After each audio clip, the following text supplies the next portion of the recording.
Aku pergi dulu ya. Loh, kok pergi lagi? Iya. Soalnya kan aku mau deko, aku udah janji sama anak-anak Yud. Jadi aku mau beresin hari ini. Itu. Kapan ngobrol sama anak-anak? Ya nanti malam lah. Kita aja jarang ngobrol. Ya nanti malam lah. Ya. Udah ya.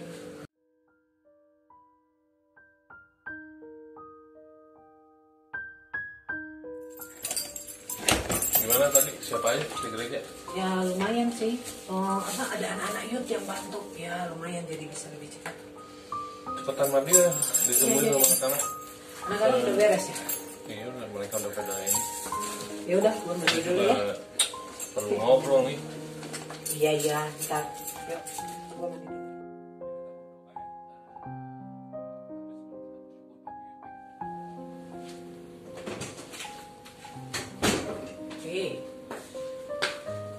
Besok kita jalan yuk. Udah kemana? Ya pergilah berdua. Kan kita udah jarang pergi berdua. Tadi aja kamu seharian. Iya kan tadi itu aku kan dekor ya nggak. Ya habis mau gimana? Maksudnya kita berdua. Tapi anak-anak gimana dong? Ya anak-anak bisa kita titip ke Lensi lah. Aku rasa udah cukup juga. Tadi kita kan doa sama-sama, bisa dengar mereka. Ya Ekspresiin beda. kesenangan mereka. Beda atuh. Maksudnya ini kita berdua. Quality time ya, kita tuh perlu ada quality time. Ya nanti diaturlah, cari waktu deh. Jangan Jangan cari dekat waktu weekend nih ini, bakal banyak hal aja. yang bisa Kalau dipikirin. bilang cari waktu mah. Udah deh.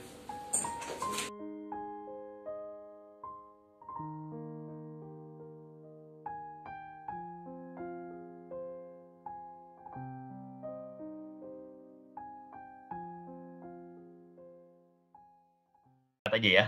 Jadi bahasa kasih itu apa ya?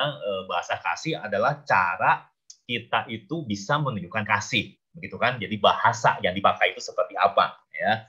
Nah kalau misalnya ya sama aja waktu kita bilang mengerti tentang cinta ya, bicara tentang aku cinta padamu ya, I love you. Nah itu tahu dari mana? Tahu dari mana bahwa dia mencintai atau saya mencintai seseorang. Nah salah satunya ya cara menunjukkan cinta. Cara menunjukkan kasih yang hari ini kita bahas adalah quality time atau waktu yang berkualitas. Ya, maka bahasa kasih itu adalah cara mengekspresikan kasih kepada yang lain. Cara seseorang itu menunjukkan cintanya. Nah, saya ingin bahas dulu yang pertama ya, apakah konsep ini ya konsep tentang waktu ya menghabiskan waktu bersama secara berkualitas itu sesuatu yang alkitabiah. Ya, maka saya akan jawab iya. Saya akan jawab iya. Kita lihat ya. Nah, ketika Tuhan itu, nah ini spesifikasi tentang menghabiskan waktu bersama. Ya, yang pertama itu adalah ketika Tuhan menciptakan manusia di Perjanjian Lama. Nah, salah satu ekspresi Tuhan itu menciptakan manusia, kemudian Tuhan mengasihi manusia. Itu adalah kerinduan untuk menghabiskan waktu bersama-sama dengan manusia. Jadi kalau kita mengingat kembali peristiwa penciptaan ya Bapak Ibu, kemudian kita melihat kembali manusia sebelum jatuh ke dalam dosa, maka manusia itu menikmati sebuah relasi yang indah dengan Tuhan, menikmati hubungan yang menyenangkan dengan Tuhan. Dan bagaimana mereka itu menikmati relasi? Apa artinya itu menikmati kasih di antara Tuhan dan manusia? Itu adalah waktu mereka menghabiskan waktu bersama-sama di Taman Eden. Itu caranya, menghabiskan waktu bersama. Ya, nah tentu saja kita tidak tahu ya apa yang mereka itu perbincangkan. Jadi kalau Tuhan jalan sama manusia, Adam dan Hawa di Taman Eden, mereka tuh ngomongin apa? Ya ngomong bahas apa? Ya kita nggak tahu. Tapi setidaknya kita bisa melihat disitulah letak kebahagiaan manusia, letak kepuasan manusia. Ya, saya bisa bayangkan ya kalau bisa sedikit berspekulatif, ya mungkin Tuhan bercanda gitu ya dengan manusia. Sambil ngobrol, ada humor nggak kira-kira? Saya rasa akan ada humor gitu, bercanda. Jadi itu bukan sebuah situasi atau relasi yang menegangkan, yang menakutkan gitu ya. Kayak kita mungkin jalan sama presiden lalu kita takut berbuat salah atau ngomongnya salah. Saya rasa nggak begitu ya. Jadi ada rasa hormatnya, tapi itu pasti situasi yang sangat hangat, sesuatu peristiwa yang menyenangkan relasi itu ya. Sampai kemudian kita tahu manusia jatuh ke dalam dosa. Dan dosa itu kemudian menghancurkan, merusak relasi tersebut. Nah, maka kita lihat sesudah peristiwa kejatuhan, Kejadian 3 ayat 8 dikatakan, ketika mereka mendengar bunyi langkah Tuhan Allah yang berjalan-jalan dalam taman itu pada waktu hari sejuk, apa yang dilakukan manusia, bersembunyilah mereka, ya manusia dan istrinya itu terhadap Tuhan Allah di antara pohon-pohonan dalam taman. Nah, dari sini ya kita simpulkan, jadi sebelum peristiwa kejatuhan, Tuhan itu datang di taman, ya di waktu hari yang sejuk, itu pasti membawa satu kegairahan, satu kesenangan buat manusia. Ketemu Tuhan, jalan-jalan bareng. Ya, tetapi sejak jatuh dalam dosa, manusia takut. Ya, manusia melihat mendengar Tuhan datang, mereka itu bersembunyi. Ya, tapi nah ini ya yang kita lihat adanya hubungan antara kasih dengan waktu yang berkualitas. Di mana menghabiskan waktu bersama itu adalah ekspresi cara kita saling mencintai, istilahnya gitu ya. Cara orang-orang itu saling mengasihi. Nah, kemudian di dalam perjanjian baru, ya tentu kita tahu, kita bisa lihat dari kehidupan Tuhan Yesus. Waktu Yesus itu datang ke dalam dunia, ya ada misi menggenapi keselamatan. Nah, saudara, apa yang dia lakukan sepanjang hidupnya? Nah, salah satunya yang kita tahu, ya saya percaya kita ya, itu Yesus mengambil waktu untuk sendirian bersama dengan Bapa, tuh ya. Jadi dia di pagi hari lah, di malam hari lah, Yesus itu berdoa dan bergaul dengan Allah Bapa dalam sebuah relasi yang sangat intim. Nah, ini kembali satu bukti konkret bagaimana Allah Bapa dan Allah Anak itu saling mengasihi. Ya, ekspresinya adalah ketika mereka menghabiskan waktu bersama. Nah, maka kita bisa melihat bahwa kehidupan ya di dalam Allah Tritunggal, di antara tiga pribadi ya, itu kita bisa melihat dari cerminan antara Yesus dengan Allah Bapa. Pentingnya ya menghabiskan waktu bersama di dalam saling mengasihi. Ya. Dan ini juga tercermin ketika Allah datang, ya. Allah menciptakan manusia dan kemudian Allah mengasihi manusia, baik melalui penciptaan maupun lewat inkarnasi, ya seperti ayat yang kita baca tadi, bahwa Firman itu diam di antara kita. Nah, di gambar ini kita bisa saksikan bagaimana Yesus itu pernah menghabiskan waktunya, hidupnya bersama dengan murid-muridnya selama beberapa tahun, ya. Jadi dia hidup dunia selama puluhan tahun, tetapi dengan murid-murid selama beberapa tahun. Dia tinggal bersama, ya, nginep sama-sama sama murid-muridnya, makan bareng, ya. Lalu Yesus mengajarkan banyak hal kepada murid-muridnya. Dan saya percaya itulah sebetulnya kunci pemuridan yang Yesus lakukan. Yaitu bahwa pemuridan di dalam gereja, pemuridan bagi orang percaya, itu bukan cuma mentransfer knowledge, ya bukan hanya transfer pengetahuan, sehingga kita kemudian sama-sama pintar membedah Alkitab atau menghafal ayat. Nah, saudara, kalau begitu, masuklah seminari, ya, atau saudara jadi, ya itulah ya, terus berkutat dengan doktrin dan sebagainya. Tetapi pemuridan juga ada sharing hidup. Ya, ketika Yesus hidup bersama, yang memberikan waktunya bagi murid-muridnya, nah itu bukan sekedar cara pemuridan atau strategi yang paling efektif, tetapi menjadi wujud kasih yang dinyatakan. Ya, pemuridan itu aspek dasarnya masih ada kasih. Nah, itu dengan cara menghabiskan waktu bersama. Nah, jadi saya ingin sharingkan ini kepada Bapak Ibu Saudara, mungkin ada yang tahu, pernah dengar ya. Jadi the greatest gift you can give someone is your time. Ya, satu anugerah pemberian terbesar yang bisa kita berikan kepada seseorang adalah waktu. Because when you give your time, you are giving a portion of your life that you will never get back. Karena waktu kita kasih waktu kita untuk seseorang, kita memberikan sebagian hidup kita bagi orang itu yang tidak pernah bisa kita raih kembali.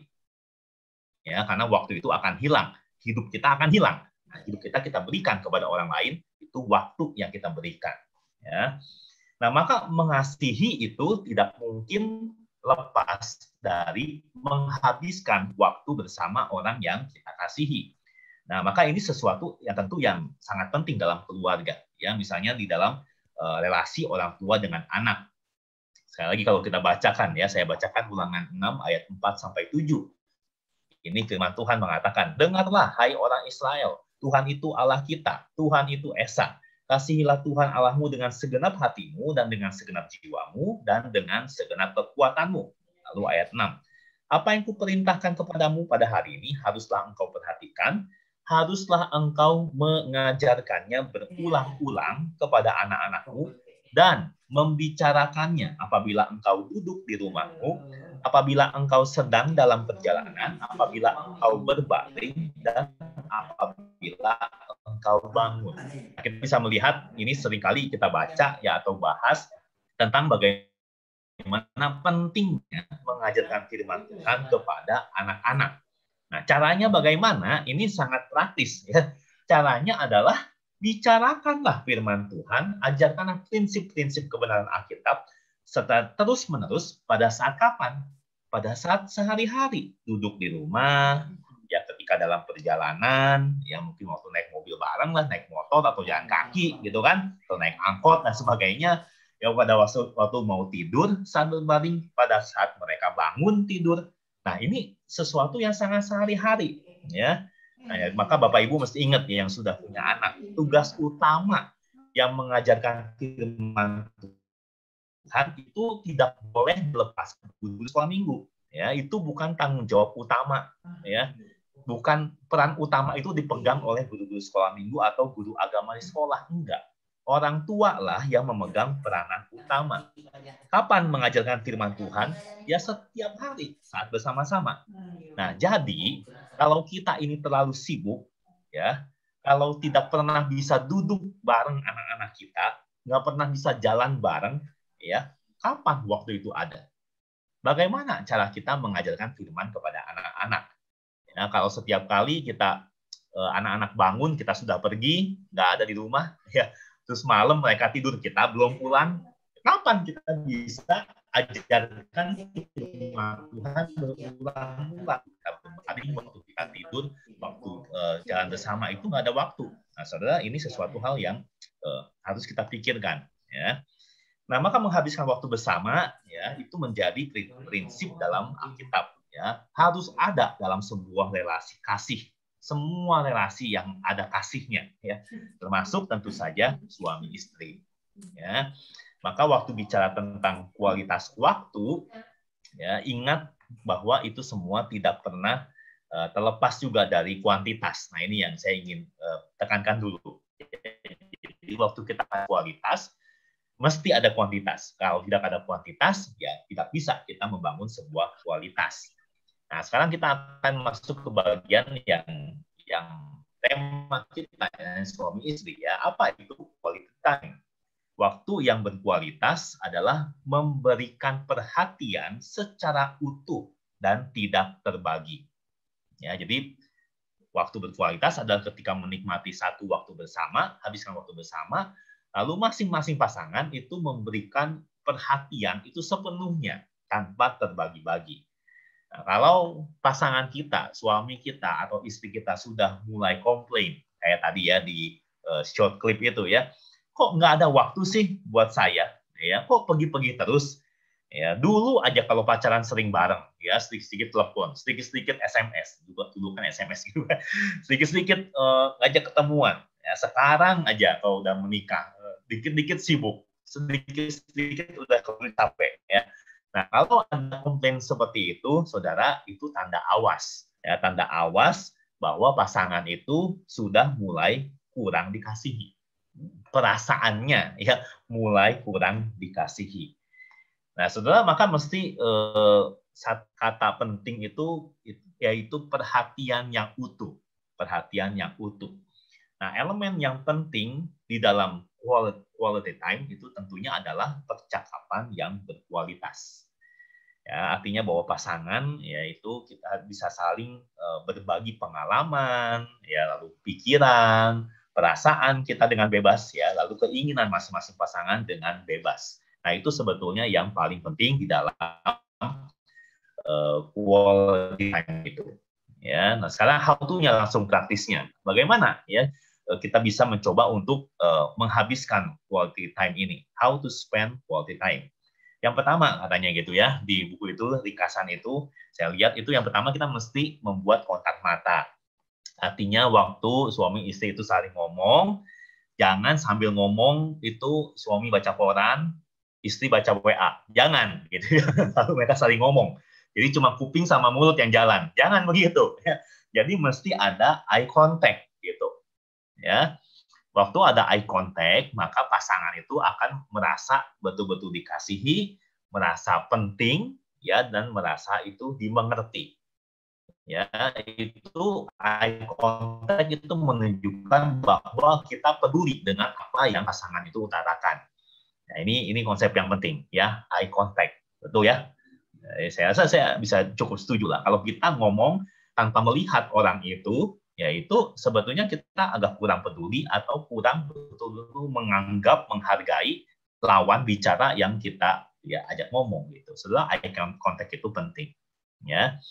Nah, yang kedua itu adalah katanya gunakan kemampuan pendengaran yang aktif gitu. Nah, ini nanti mungkin bisa diskusi ya, saudara bisa mungkin sharing pengalaman atau tanya jawab begitu ya. Tapi saya rasa ini sebetulnya sesuatu yang harusnya itu berjalan secara natural ya, pasangan-pasangan yang saya katakan cukup sehat gitu ya, yang tidak sangat bermasalah, sebetulnya harus sudah bisa membangun communication skills ini. Tapi ini kembali cuma mengingatkan ya, apa artinya mendengar itu ya, listening skill itu apa ya. Jangan dengarkan, katanya, jangan mendengarkan pasangan sambil melakukan sesuatu yang lain. Nah, ini jelas ya. Jadi jangan kita dengerin, oke, kamu ngomong apa, mau sharing apa sih? Nah, lalu lagi pasangan kita ngomong, nah kita sambil buka handphone, ya, atau kita sambil baca WA gitu, ya. Saya rasa ini bukan sesuatu sikap yang baik, ya. Pasangan itu akan mudah merasa tidak dihargai, ya. Jadi meskipun istri kan bisa multitasking tuh, yang bisa sambil baca WA sambil denger ya, tapi saya rasa tetap itu bukan sikap yang baik lah, yang menghargai pasangan gitu, tidak merasa dipedulikan gitu. Ya, jadi jangan lakukan sesuatu yang lain yang merebut konsentrasi kita, ya, perhatian seutuhnya itu ketika saling berbicara. Ya, nah. Ya, ini tentang listening skills ya. Lalu kemudian dalam listening ini harus yang kita tangkap adalah perasaannya. Jadi waktu pasangan kita ini ingin sharing sesuatu, coba dengerin bukan hanya kata-kata, tapi dengarkan perasaannya. Ya, emosi apa sih yang sebetulnya sedang dialami? Ya, saudara mungkin bisa coba untuk mengafirmasi apa yang mereka katakan. Ya, diulang lalu, oh maksudnya kamu merasa begini. Yang mungkin kamu maksudnya memikirkan hal seperti ini, ya. Nah, hindari memberikan nasihat kecuali ditanya. Nah, ini katanya kelemahan banyak cowok nih ya, yang para suami. Kalau misalnya istri itu sharing, nggak tanya nih ya.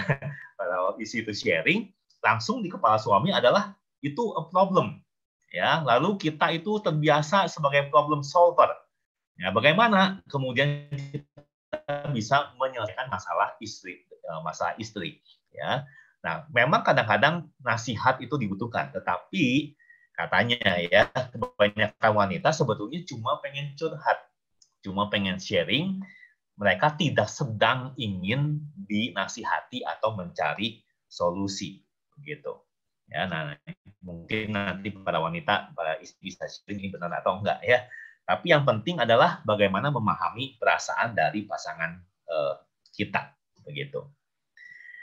Nah, yang ketiga adalah set limits on technology. Jadi sekali lagi kita mesti memberikan batasan di dalam penggunaan teknologi, ya, karena itu bisa sangat mengganggu ya relasi atau kedekatan lah antara anggota keluarga. Kita suka dengar kan ya orang ke restoran gitu kan karenanya ya masing-masing bawa handphone, masing-masing bawa gadget ya sambil nunggu makanan ya suaminya baca WA, istrinya juga baca nonton YouTube, anak-anaknya main games ya tidak ada komunikasi, tidak ada percakapan di dalam meja makan.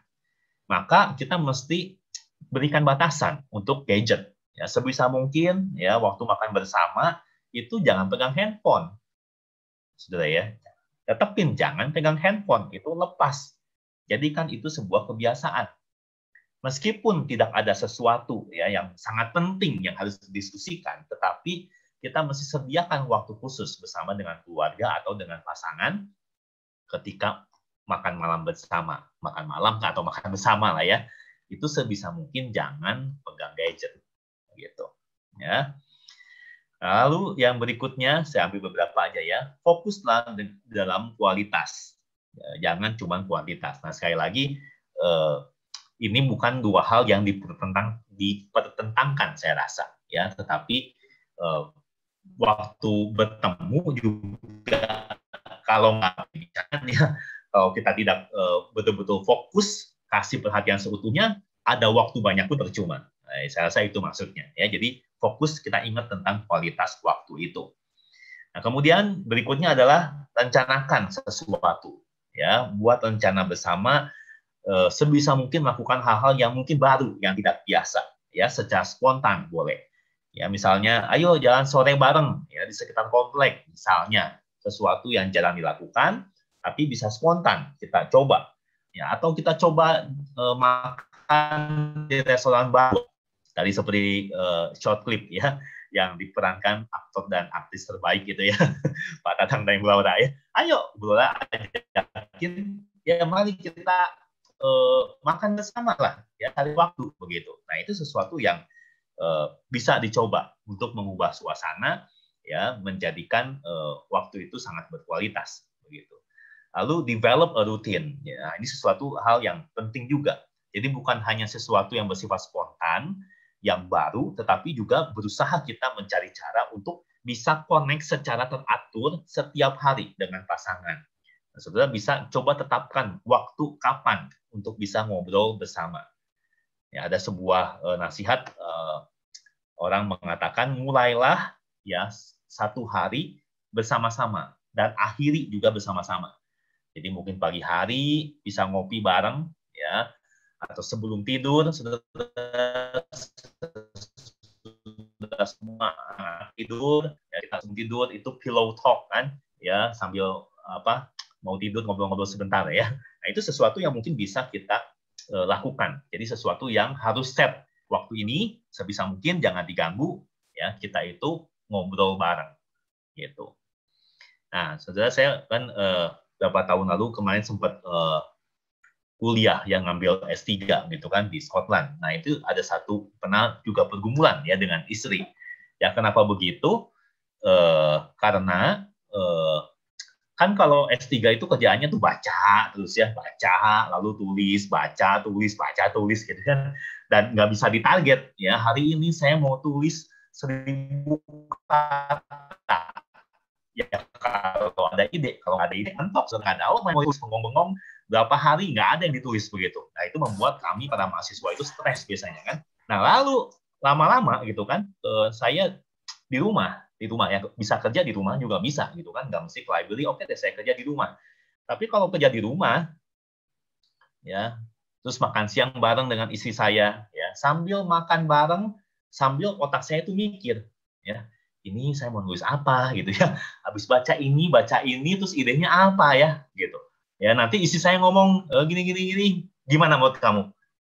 Oh, apa? Saya nggak dengar tadi ngomong apa gitu ya. Nah, ini mulai cukup sering. Ya makan malam begitulah, nanti main sama anak begitulah. Karena kan itu pekerjaan saya kan bukan pekerjaan istri gitu kan. Itu kalau kuliah itu pekerjaannya lebih banyak merenung dan berpikir. Nah, saya seakan-akan pakai sepanjang hari itu untuk berpikir. Sambil mandi, sambil mikir. Ini idenya mau apa ya? Sambil ngerjain apa, cuci baju, sambil mikir. Ada mesin cuci sih, cuci piring lah ya. Cuci piring sambil mikir, ini idenya apa? Nah, akhirnya sampai istri saya tegur saya. Ya, loh, kamu tuh badannya aja di sini, gitu ya. Otaknya itu mikirin tesis kamu gitu. Ya, lalu dia kasih saya usul, ayo dong coba dong kalau pas makan kek atau pas kapan kamu set waktu ya supaya jam itu khusus ngobrol sama saya. Lalu saya ngomong gitu, sorry ya saya santai misalnya, sorry ya San ya, atau sorry ya Mam ya, ini saya lagi pikirin tesis saya. Ya kasih saya waktu 2 jam. Jadi 2 jam, tolong jangan diganggu. Gitu. Nah itu kemudian sangat menolong sih, sangat menolong ya karena sepanjang saya sebelum saya tetapkan waktu itu ya isi saya komplain ya karena saya ada di rumah tapi otak saya itu nggak di rumah, otak saya terus sedang mengerjakan tesis begitu. Jadi saya rasa ini penting untuk membuat sebuah rencana, yaitu dalam kasus saya. Nah, saudara bisa coba pikirkan juga di dalam relasi saudara masing-masing ya. Dan kemudian yang terakhir itu be present and available. Nah, khususnya ketika pasangan kita sedang merasa tidak secure ya atau pasangan kita sedang melalui saat-saat yang sulit ya, ada kedukaan atau kesulitan dalam pekerjaan ya, sediakan waktu bersama dengan mereka ya, habiskan waktu bersama menunjukkan kepedulian ya kita dengan hadir ya dan available ketika mereka membutuhkan kita begitu. Oke, ya jadi saya rasa itu nasihat-nasihat praktis tentang quality time gitu ya. Itu sekian dari saya deh ya, Pak Tatang dan Bu Laura. Saya kembalikan, mungkin ada mau saya sharing atau diskusi atau bagaimana. Ya mungkin jadi karena ini kita bicara tentang 5 bahasa kasih, tadi beberapa materi juga sudah disampaikan Pak Oki, dan lima bahasa kasih ini kan memang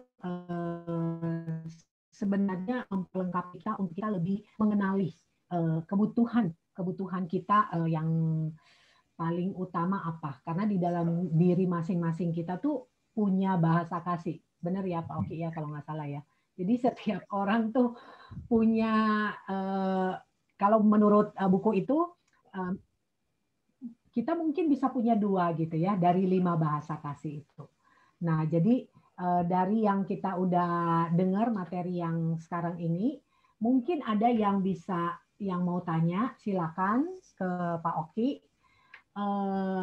Dan sekalian kita juga bisa mulai mikir-mikir nih, kira-kira saya ini apa nih? Saya punya kebutuhan lebih kalau kayak tadi ya, butuh waktu untuk bersama dengan pasangan, apakah itu menjadi kebutuhan saya yang paling utama gitu.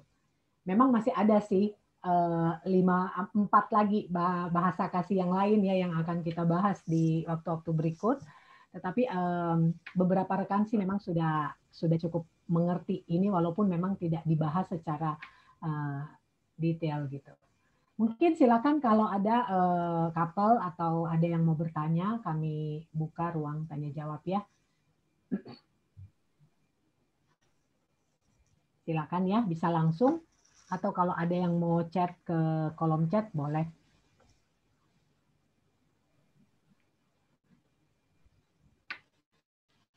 Mungkin sebelum yang lain mempersiapkan pertanyaan, saya yang mau bertanya nih, Pak Oki. Jadi dari materi ini mungkin kemarin sebenarnya saya Bapak Ibu sempat menawarkan ke Pak Oki apakah istri mau diajak. Saya bilang istri diajak juga sebenarnya lebih bagus gitu ya, supaya siapa tahu bisa sharing juga ya dari pengalaman, dan tadi juga sudah sedikit menyinggung soal ketika mereka menghadapi ada sesuatu yang kemudian akhirnya menemukan solusi begitu kan. Nah, mungkin pertanyaan saya Pak Oki adalah, kalau Pak Oki dan Bu Santi sendiri, bahasa kasihnya apa nih? Oke. Wah, itu pertanyaan susah ya. Ya, sebelumnya ini ya, soalnya istri saya belum nggak bisa ikut, malah dia ada, ya soalnya bisa anak-anak juga sih, jadi ya titip salam ya, salam buat kita ya semua. Ya, saya sempat juga ngobrolin sedikit-sedikit lah ya, ngobrolin selewat juga, nggak sampai serius dengan istri saya tentang 5 bahasa kasih ini.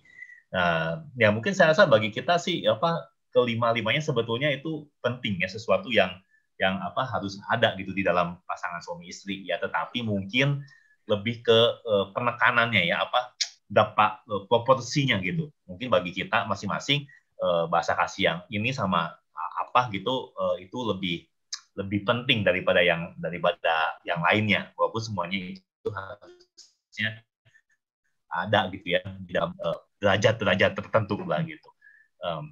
Iya, dia sempat tanya saya apa gitu ya bahasa kasihnya ya. Ya kita agak bingung juga sih kemarin menentukan gitu ya. Cuma saya merasa kalau saya sih merasa menilai istri saya ya itu yang quality time ini bagi istri saya sih penting sih. Saya rasa itu bahasa kasih dia yang cukup penting di antara kelima itu gitu. Jadi seperti tadi makanya waktu kami kuliah itu, saya kuliah di luar itu ya itu peka sekali buat dia ya. Sementara bagi saya itu kayaknya ya bisa kumpul ngobrol boleh ya, hari itu kalau lagi sibuk juga nggak apa-apa bagaimana gitu ya. Tapi ya istri saya mendesak bahwa itu sesuatu yang penting, dan dia merasa kok kayak agak dicuekin gitu atau nggak peduli gitu kalau saya akhirnya tidak menghabiskan waktu secara khusus dengan dia gitu ya.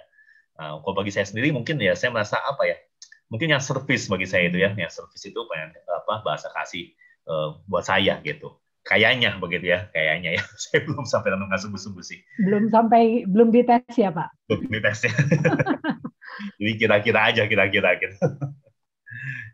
Ya, Bapak Ibu. Jadi mungkin jadi di antara 5 bahasa kasih itu kita di situ ada quality time, ada service, yaitu tadi yang disebut sama Pak Oki, yaitu melayani, kemudian touching ya sentuhan, terus kata-kata yang mendukung ya, yang memberi support gitu. Baru kemudian satu lagi apa ya? Iya, apa ya? Bu Etna coba contek dulu. Nyontek dulu. Pemberian, Bu. Pemberian gitu ya, betul, pemberian. Jadi dari 5 ini kira-kira apa nih yang menjadi kebutuhan kita? Nah, dari bahasa kasih yang kita kenal ya, dari yang kita kenali diri kita masing-masing, itu kadang berubah ternyata ya. Saya juga baru tahu loh itu bisa berubah. Contoh, ini saya sedikit sharing ya.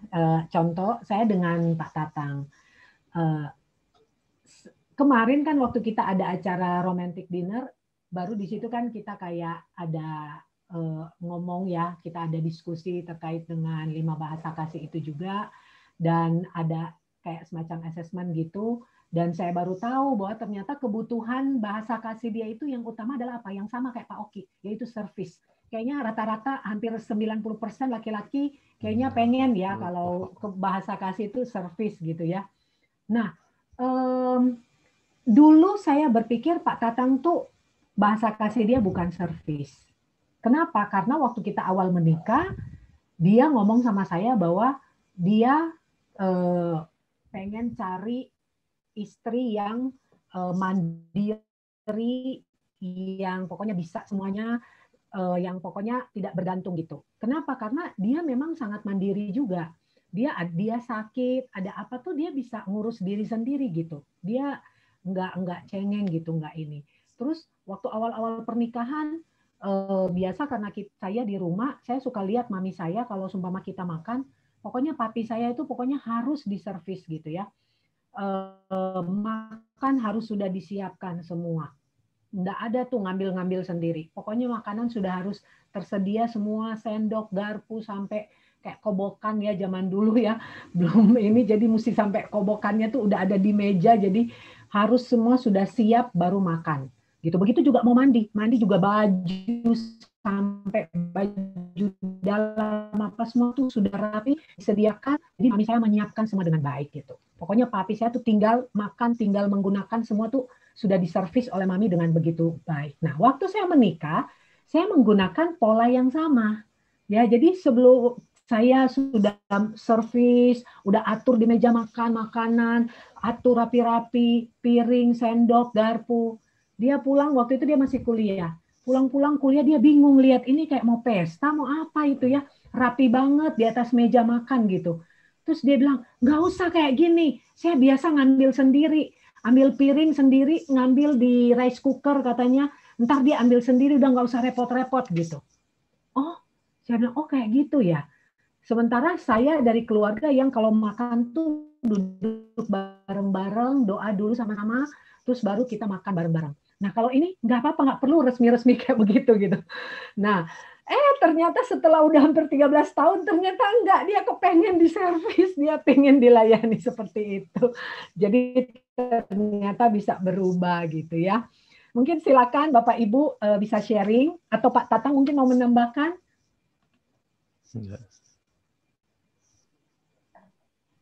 Di sini kita juga udah, ini Pak Dedi sudah share ke kolom chat, ada link terkait tes bahasa kasih ya. Bapak Ibu bisa tolong, kalau mau kita bisa tes supaya kita tahu bahasa kasih kita apa, boleh nih ya, diklik itunya, link ini, dan kita bisa dapat, bisa di print juga sih. Silakan, ada yang bisa sharing?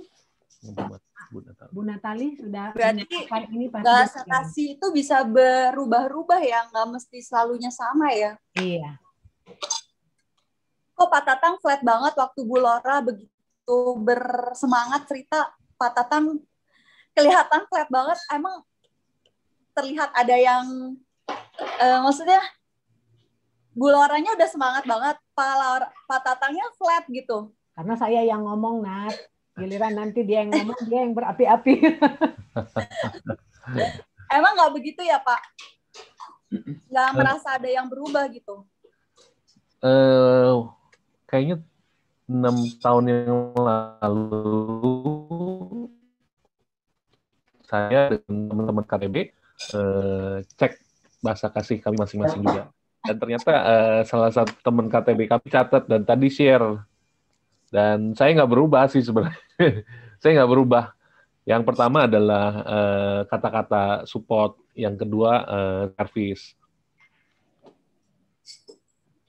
Ya memang mungkin karena yang tadi seperti yang istri saya sampaikan, perbedaan ini sih, perbedaan latar belakang sama budaya keluarga. Kalau saya mungkin karena dari kecil dibentuk mandiri, jadi segala sesuatu memang harus saya kerjakan sendiri gitu. Terus sempat jadi anak kos, jadi ya pengalaman jadi anak kos itu jadi sesuatu yang membentuk saya untuk ya saya harus bisa sendiri segala sesuatu. Gitu. Terus kalau kayak saya sama Simon kan bahasa kasihnya tuh totally berbeda ya. Yang dinilainya aku 10, di Simon tuh cuma 1 gitu. Itu tuh sebenarnya akan jadi konflik gak sih di kemudian hari? Saya setelah tahu bahasa kasih ini, saya jadi mikir, apa selama ini kita tuh nggak menyentuh bahasa kasihnya kita masing-masing gitu.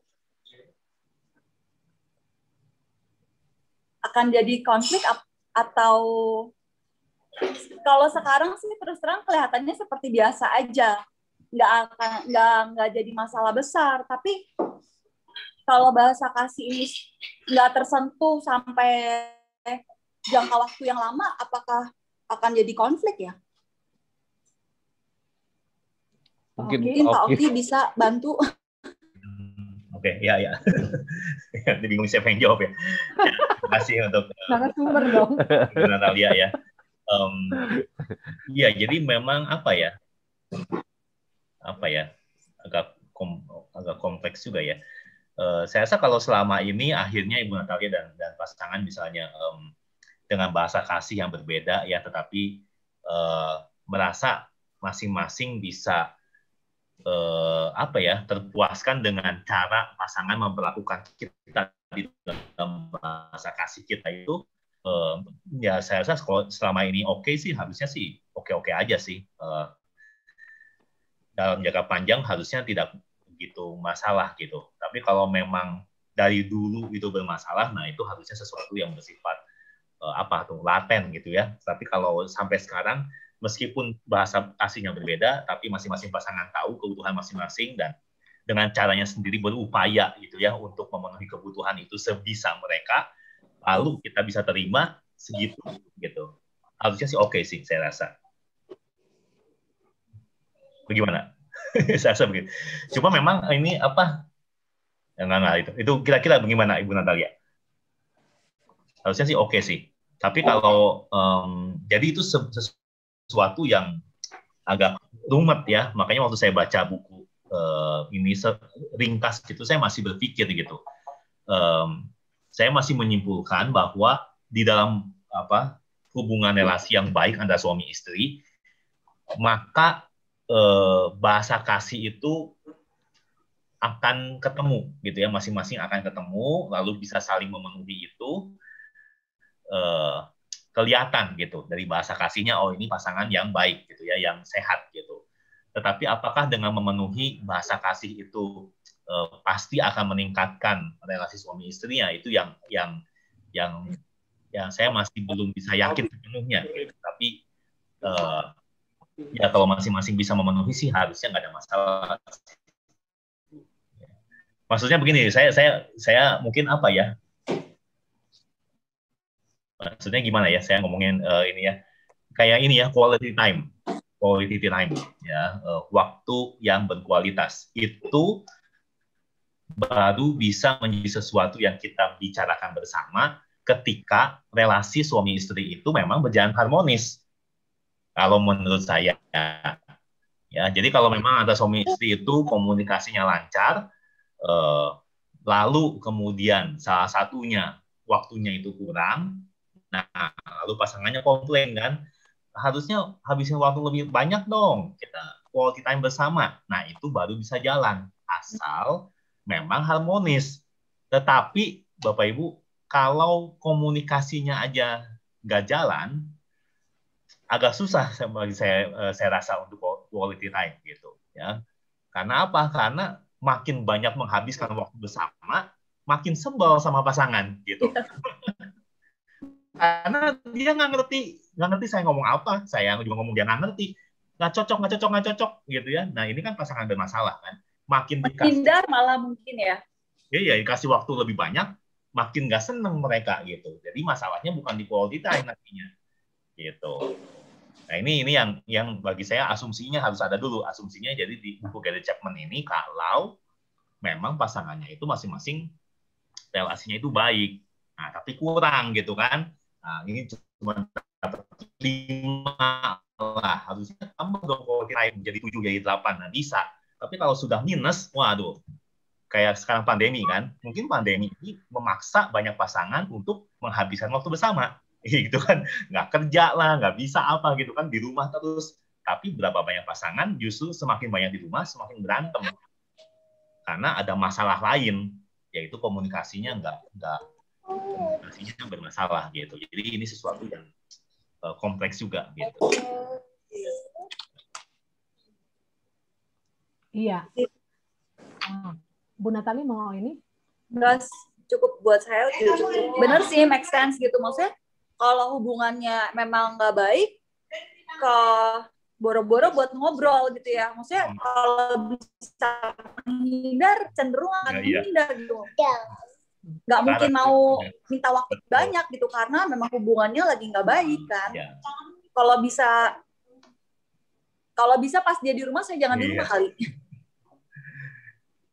Iya, memang kalau kita bicara soal quality time ini, saya kepingin lebih mempertajam topik kita malam ini, dan saya berharap juga bisa ada respon dari teman-teman. Jadi gini, justru ketika seperti tadi yang Pak Oki udah sampaikan, ketika pandemi,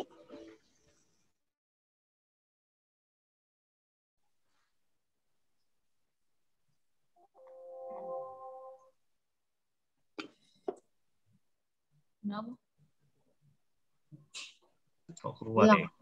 Oh, Bu Lauranya keluar. Putus ya. Putus. Iya. gitu Bu. Atau ada yang mau bertanya mungkin? Kalau nggak saya nih bertanya nih Pak. Ya, boleh Bu, silakan Bu. Tadi kan kalau Pak Oki tadi kan bilang itu quality dan quantity. Nah, gimana sebenarnya kan antara laki-laki dan perempuan itu sepertinya ada perbedaan gitu ya untuk dari sisi quality. Menurut istri mungkin 1 jam, tapi menurut suami 5 menit aja cukup gitu. Nah, itu maksudnya saya gimana cara menjembataninya seperti itu. Dan kalau misalnya tadi dilihat kayak di video di videonya Bu Laura sama Pak Tatang kan ada perbedaan persepsi juga. Maksudnya si suami quality itu dengan anak-anak, tapi kalau istrinya pengennya berdua aja gitu. Nah itu kadang-kadang kan nggak ketemu dan akhirnya jadi desperate satu sama lain gitu loh. Nah gitu gimana ya? Atau mungkin tipsnya? Iya. Ya saya rasa sorry tadi tiba-tiba ke ini. Ya, welcome back. Tiba-tiba laptop mati. Oh. Ya. Nggak, tadi saya tanya Bu. Iya, saya dengar nak. Ya. Saya rasa sih itu balik-balik harus dibicarakan sih Bu jadinya ya. Justru di komunikasinya itu yang harus jalan. Bagaimana bicara dengan suami atau suami dengan istri gitu ya, apa yang menjadi maunya seperti apa gitu. Itu sebenarnya tinggal didiskusikan sih gitu.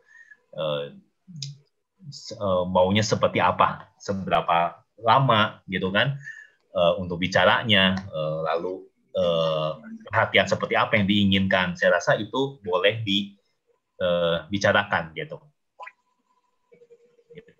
Saya dalam hal ini namanya ini sesuatu seperti komunikasi ya, itu mesti apa ya, meskipun itu mungkin tidak biasa gitu ya, tidak biasa untuk dibicarakan, tapi saya rasa itu bisa menjadi satu poin yang harus diusahakan gitu. Yeah. Karena bagi sebagian pasangan membicarakan hal itu ada sesuatu yang gampang, langsung aja keluar sendiri gitu ya. Jadi seperti misalnya kayak istri saya, dia langsung ngomong gitu ya, kok kamu lebih mentingin tesis daripada mentingin saya misalnya gitu ya. Gimana ya kok makin cuek sih sama saya misalnya gitu. Itu langsung aja ngomong begitu kan. Lalu saya akan tanya, jadi baiknya bagaimana kalau begitu? Kamu maunya seperti apa? Langsung didiskusikan begitu. Tapi memang bagi sebagian pasangan ada yang susah gitu. Jadi nggak terbiasa. Mau nanya itu pun kayaknya nggak bisa keluar gitu. Saya harus ada suasananya seperti apa, atau moodnya seperti apa, cara ngomongnya harus bagaimana, gitu. Nah, ini sesuatu yang lebih sulit bagi sebagian pasangan, tetapi memang tetap harus diusahakan, gitu, diusahakan. Kalau istri saya, kadang-kadang kalau susah komunikasi sama saya, dia tulis surat, atau tulis email, gitu. Jadi di dalam kondisi kita ini lagi pas ngomong-ngomongan tuh diem gitu ya, terus lagi kayaknya kesel gitu, lagi sebel gitu ya, mau mulai siapa duluan gitu ya, gimana mulainya gitu. Dia bisa tulis saya surat atau email, ya, zaman-zaman kita dulu lah, kan kita usia-usia ini ya. Dan ya bagi saya oke juga sih, karena waktu baca itu kan beda suasana ya, kita tidak mesti lihat mukanya, ekspresinya, nggak lagi panas gitu. Mungkin bisa dicoba dengan cara itu gitu. Atau yang lain gimana? Iya, cuman kayaknya kalau cowok tuh kan biasanya lebih rasional kan, maksudnya ini penting ini nggak penting gitu loh, jadinya hitung-hitungan. Jadi kan udah setiap hari gitu, misalnya udah di rumah terus kan udah cukup misalnya gitu. Maksudnya dia berpikir secara rasional. Nah kalau cewek kan sebenarnya kan berbeda gitu kan. Apalagi mungkin kalau yang pasangan baru nikah, oke lah. Mereka lebih apinya masih berkobar ya, tapi kalau yang udah 10 tahun ke atas tuh udah mau kayaknya udah kipasannya kudu lebih kenceng kali. Nah, ya jadi saya rasa begitu sih. Jadi mungkin bagi ya ini nggak tahu ya, kebanyakan sih saya rasa kebanyakan suami yang suami agak begitu ya. Seperti kita tuh membutuhkan sesuatu yang bersifat konkret gitu, bersifat konkret, jadi spesifik. Oke, jadi lu maunya berapa lama, terus ngapain aja gitu kan. Ya memang itu kelemahan cowok lah ya. Kalau buat wanita kan, ya lu tahu sendiri dong. Gitu. Masa gue mesti ngomongin ya? Saya pernah dengar lah misalnya, tapi ini bukan kasus pacaran lah ya. Ya mungkin pacaran juga ya. Jadi sempat pacaran tapi akhirnya nggak jadi menikah ya. Karena mengapa? Karena ya itu. Jadi istrinya yang wanita itu udah sampai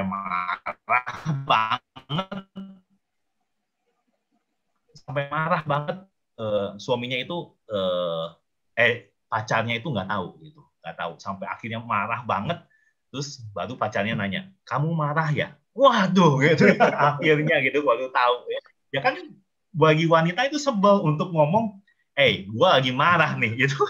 Itu tuh nggak seneng gitu. Kamu harus baca dong dari muka saya gitu kan. Tapi bagi para pria, sebagian pria, lu ngomong aja lu lagi marah, apa sih susahnya gitu kan. Itu jadi komunikasinya nggak connect gitu. Ya jadi ya makanya di dalam hal itu saya rasa mesti gamblang sih. Jadi misalnya dari sisi wanita, dari sisi suami, jadi apa komunikasinya seperti apa yang dia perlukan. Mungkin dia perlunya spesifik. Tapi dari sisi pria juga akhirnya mesti mencoba untuk kita belajar untuk memahami juga ya. Jangan terus begitu. Jangan sampai lu mesti sebutin aja spesifik. Nggak usah. Kalau nggak, gue nggak ngerti-ngerti. Saudara jangan begitu juga gitu ya. Jadi dari sisi pria mencoba untuk lebih peka, tapi dari sisi wanita juga melihat suami mesti spesifik juga dibantu gitu. Ya saya rasa mungkin seperti itu kali ya. Iya. Saya pikir lepas daripada kita bicara soal yang bahasa kasih terkait dengan apakah itu menjadi kebutuhan utama kita atau tidak, saya melihat bahwa seperti materi tadi yang sudah disampaikan, sebenarnya quality time itu di dalam sebuah relasi, dalam sebuah hubungan itu memang perlu.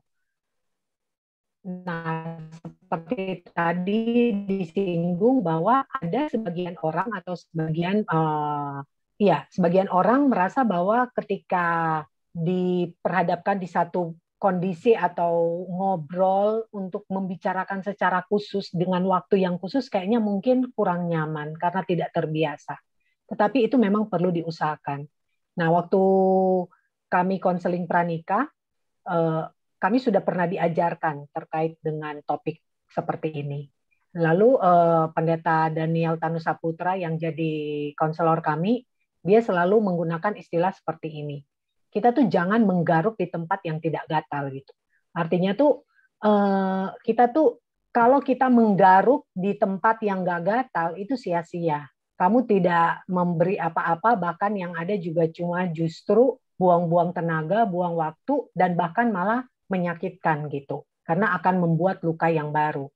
Nah, jadi artinya bahwa ketika kita tidak bisa memahami kebutuhan atau bahasa kasih dari pasangan kita, kita sebenarnya sedang menggaruk atau kita sedang, ya seperti itulah, menggaruk di tempat yang tidak tepat gitu.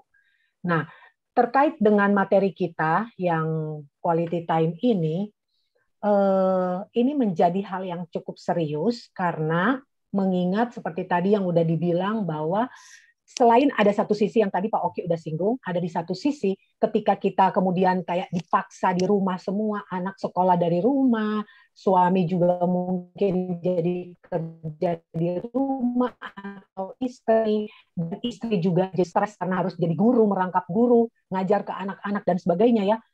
Ada sebagian orang melihat dari sudut pandang bahwa mereka jadi punya banyak waktu karena mereka bersama-sama di rumah dan mereka banyak ngomong, tetapi muncul, jadi itu juga jadi pemicu konflik. Tetapi dari sudut pandang yang lain kita bisa melihat bahwa ketika fenomena ini terjadi, segala sesuatu kita lakukan lewat gadget, kita lakukan lewat meeting, lewat Zoom ya, dan kita nggak bisa ketemu lagi dengan sanak saudara, dengan teman, dengan kolega, dengan relasi, itu membuat kita tiap hari pegang handphone terus untuk apakah itu berkomunikasi, berkoordinasi, hanya sekedar saling tanya, tapi tanpa kita sadari, kita menghabiskan waktu kita sepenuhnya di gadget, apakah itu laptop atau handphone.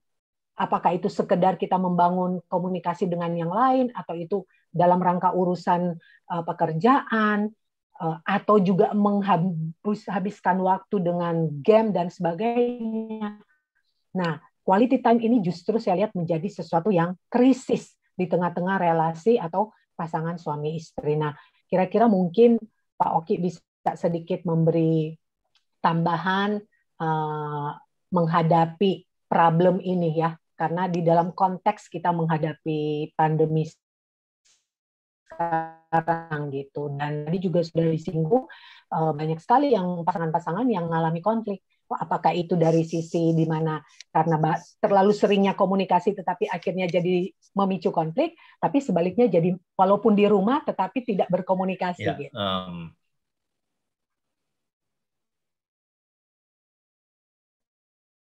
Ya, sebenarnya yang saya pikirkan di dalam kayak situasi kayak gini, bagaimana bersama di rumah itu bisa tetap membangun suasana yang intim gitu ya. Ya, usulan saya tetap itu, jadi bisa bicarakan untuk take time gitu ya, ambil waktu itu janjian kapan gitu, kapan kita bisa khusus kita berdua ya, atau khusus sama anak-anak atau semua keluarga itu bisa kumpul gitu secara rutin. Ya, saya rasa itu yang perlu untuk dibicarakan bersama gitu, karena meskipun ya itu tadi ya kita fisik bersama di rumah karena pandemi, tapi masing-masing pegang gadget masing-masing, ada urusan masing-masing, Zoom meeting masing-masing, akhirnya nggak pernah bisa ketemu gitu. Jadi fisiknya ya di rumah, tetapi hati itu menjauh gitu ya.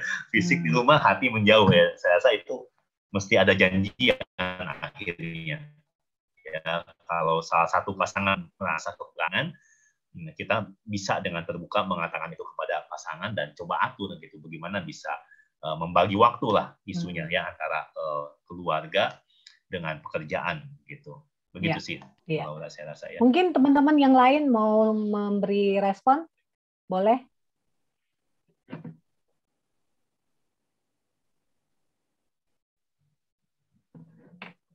Sebelum kita mau menutup, silakan yang lain. Ada yang mau bertanya? Ini pengantin baru, boleh? Apakah pengantin baru sudah asesmen?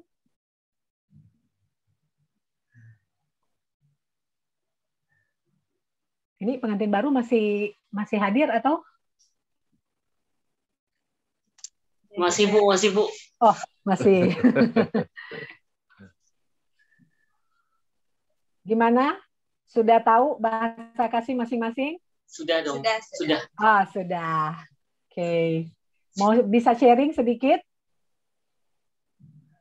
Kita nggak beda jauh sih ininya, bahasa kasihnya. Oh. Nggak beda jauh. Nggak beda jauh. Yang kedua kita sama. Yang keduanya kita sama quality time. Oh. Grading itunya kita nggak jauh sih. Yang pertama, kedua, ketiga, keempat, kelimanya nggak jauh. Wah, cocok banget nih ya. Luar biasa.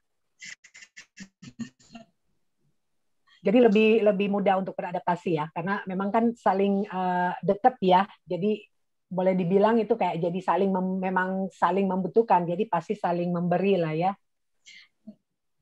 Oke, mau sharing nggak? Sharing apa? Belum banyak kita sharing kan. Kalau saya ya, nih Pak David. Memang kita dalam perkawinan ini, Bu, mungkin dari pacaran, terus perkawinan 1-2 tahun, terus masuk 5 tahun, 10 tahun, 15 tahun, 20 tahun, 30, itu pasti berbeda. Pasti akan terjadi segala persoalan masalah itu. Dari belum punya anak seperti Kelvin sih indah waktunya ini sekarang. Honeymoon ya Pak. Nanti 2-3 tahun kalau sudah punya anak lagi sudah berbeda suasananya. Terus nanti masuk 10 tahun anaknya SMP atau SD lagi pasti akan berbeda lagi. Pasti akan terjadinya perbedaan. Disitulah kita bagaimana untuk bisa menguasai benar-benar antara suami istri ini. Harus saling pengertian, Pak. Benar-benar ini. Kadang-kadang antara suami istri ini kadang-kadang ada gengsinya juga, Bu. Terjadi sesuatu salah paham itu kadang sering terjadi. Saya tunjuk saya sendiri aja sampai sekarang. Saya nggak pernah kalau saya salah itu saya mau panggil istri saya dulu. Saya tahu kelemahan saya. Mau manggil ini berat, tapi saya beruntung puji Tuhan. Saya dapat istri yang ngerti. Pasti dia manggil. Tapi waktu dia manggil saya disitulah saya bahwa merasakan bahwa saya ini bersalah. Bahwa saya ini harus lebih sayang dia. Dia lebih mau ngalah untuk saya. Ada juga kelebihan saya di situ. Kelebihan dari dia. Di situ saya mengenang terus setiap kali saya bersalah atau saya egois, saya marah, saya emosi apa, tapi dia selalu mengalah untuk memanggil saya dulu. Itu saya nggak ngajarin semua harus begitu ya. Itu keluarga saya ini. Jadi sekali dia manggil saya di situ hati saya langsung jatuh. Wah, ini saya keterlaluan nih saya. Sampai saya salah aja saya pertahankan ke sana, tapi dia masih mau ngalah untuk saya. Ada kelebihan dia untuk menurut saya ini ada kelebihan sampai sekarang. Maka saya bisa pertanyaan, kalau nggak orang biasa mungkin nggak bisa tahan sama saya. 31 tahun saya bersyukur, puji Tuhan. Ya, saya pertama belakangan ini, makanya saya bilang sama yang muda-muda, melayani Tuhan terus, dekat sama Tuhan terus. Biar Tuhan jaga keluarganya terus. Nanti suatu saat di dalam keluarga ini bukan hidup suami istri, tapi di tengah-tengah ada Tuhan kita, Tuhan Allah kita. Yes. Kalau ada masalah apa, kita akan ingat Tuhan Yesus. Oh, dosa, jangan, nggak boleh. Itu yang selalu saya ingat itu. Kadang-kadang saya sampai berdoa merasa dosa, keluarga yang nggak benar sama istri begitu. Nah, kadang ingatkan saya itu, kalau saya itu orang duniawi, masih kedagingan, saya masih lemah. Saya nggak, makanya saya harus didoain, dikuatkan terus sama anak istri. Itu kira-kira dari saya. Iya, ini Pak David sekalian menutup persoalan kita ya, ini paling senior dari kita semua Pak Oki. Jadi sekalian jadi kayak memberi nasihat dan ini jangan ke yang muda-muda. David sharingnya. Ini satu pengalaman selama perkawinan saya, Bu. Setelah 5 tahun lebih atau tahun keempat saya ikut merit entrance ME di Puri. Di situ saya merasakan hidup saya ini keterlaluan. Benar. Saya lihat bahwa orang lain bagaimana menceritakan, saya nggak sebanding saya bilang. Saya nggak berani katakan, saya malu saya. Benar malu saya membandingkan soal keluarga orang lain ya kan. Ya, tapi ya puji Tuhan, Tuhan memberikan saya bisa sampai sekarang 31 tahun, saya bersyukur juga lah, itu semua anugerah Tuhan luar biasa. Oke. Thank you Pak David. Sama-sama. Sharingnya. Ya betul, memang di dalam pernikahan yang terpenting sih sebenarnya adalah growing ya, bertumbuh. Karena banyak hal di dalam pernikahan bukan hanya bahasa kasih, tetapi melibatkan banyak hal. Personalitas kita, genogram juga berpengaruh, bagaimana pohon keluarga membentuk kita, pola asuh yang dikembangkan oleh keluarga asal kita, itu semua punya peran yang sangat besar membentuk siapa kita. Sehingga ketika kita menyatu di dalam satu relasi pernikahan, dua orang dengan dua latar belakang berbeda, personalitas berbeda, sifat berbeda, itu membutuhkan banyak proses penyesuaian.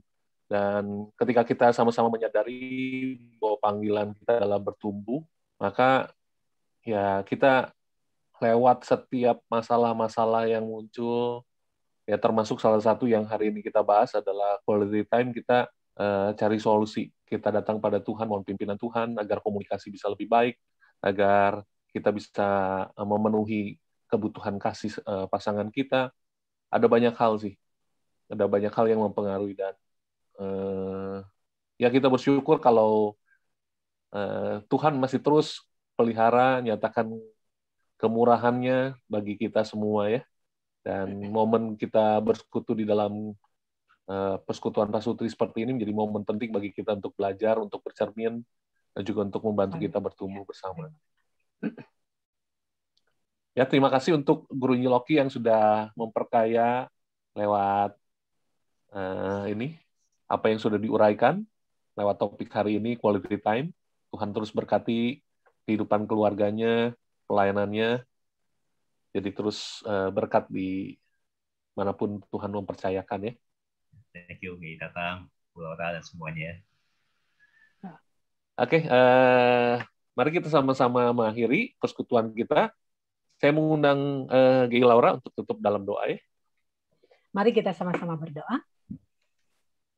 Sungguh kami bersyukur Tuhan, malam ini kami boleh bersama-sama belajar bagaimana kami menghargai relasi yang sudah Tuhan persatukan di dalam ikatan pernikahan untuk kami membangun satu relasi yang sehat di mana di dalamnya Tuhan ingin kami boleh terus bertumbuh semakin hari semakin serupa Kristus. Nah, Tuhan kami sungguh memohon anugerah-Mu sehingga kami terus belajar bagaimana kami memberi waktu kami kepada pasangan kami yang terbaik, sehingga apa yang dapat kami berikan itu adalah sesuatu yang bernilai, yang berharga, yang merupakan satu penyataan kasih kami kepada pasangan kami. Berkati setiap kami Tuhan, berkati setiap pasangan yang mengikuti webinar pada malam hari ini, juga berkati Guru Injil Oki yang sudah menjadi saluran berkat buat kami malam ini. Biarlah kehidupan pernikahan kami semua sungguh dipimpin dan diberkati Tuhan, dan kami boleh didapati tetap setia. Kami didapati tetap belajar untuk terus bertumbuh, untuk terus saling melengkapi, saling menolong, saling menyesuaikan, dan saling membangun satu dengan yang lain. Terima kasih Tuhan untuk malam ini. Kami sungguh bersyukur hanya di dalam nama Tuhan kami Yesus Kristus. Amin. Amin. Bapak Ibu, sekali lagi pengumuman, di bulan yang akan datang kita akan masuk webinar kita dengan topik bahasa kasih yang kedua, yaitu service, yang akan dipimpin, yang akan jadi narasumber kita adalah Pendeta Jonathan. Diharapkan kehadiran setiap kita supaya kita tetap bisa mengikuti seri 5 bahasa kasih ini. Dan seluruh webinar ini tidak dipungut biaya. Semua kita juga bisa mengundang sanak saudara kita, kenalan kita, atau rekan-rekan yang kita tahu mereka juga perlu sekali dengan materi-materi seperti ini. Dan kemudian perlu disampaikan bahwa materi webinar kita ini akan kita upload ke YouTube, sehingga Bapak Ibu yang mungkin kita tahu ada teman atau kenalan saudara yang tidak sempat ikut acara malam ini, tetapi mereka rindu untuk ikut tetapi karena berhalangan, bisa di-share link atau bisa masuk ke channel YouTube GKI Cibubur. Tapi mungkin kita akan upload sekitar 2 hari kemudian ya, kalau nggak salah di hari Senin atau hari Selasa ya Pak Dedi ya. Oke, demikian pengumuman.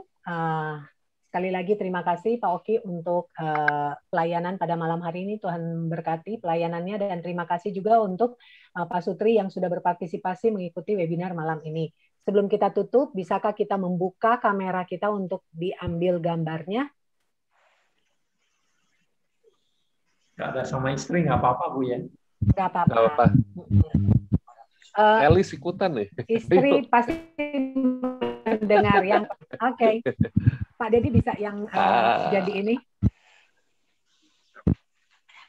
Ya. Bu Warti belum. Si Warti.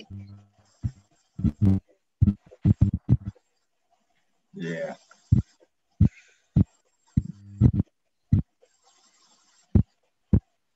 Bu Warti hilang lagi. Tahu tuh pencetnya kayak gimana. Tadi udah muncul Bu. Nah, ya. Saya hilang lagi. Ya, sekali dulu ambil. Yuk, 1, 2, 3.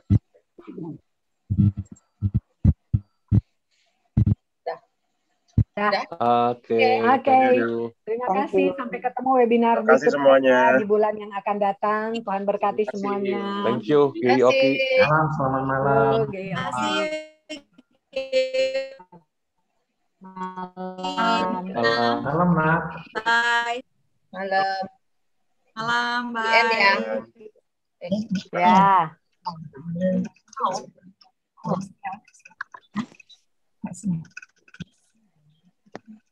So, kita udah ini. Belum.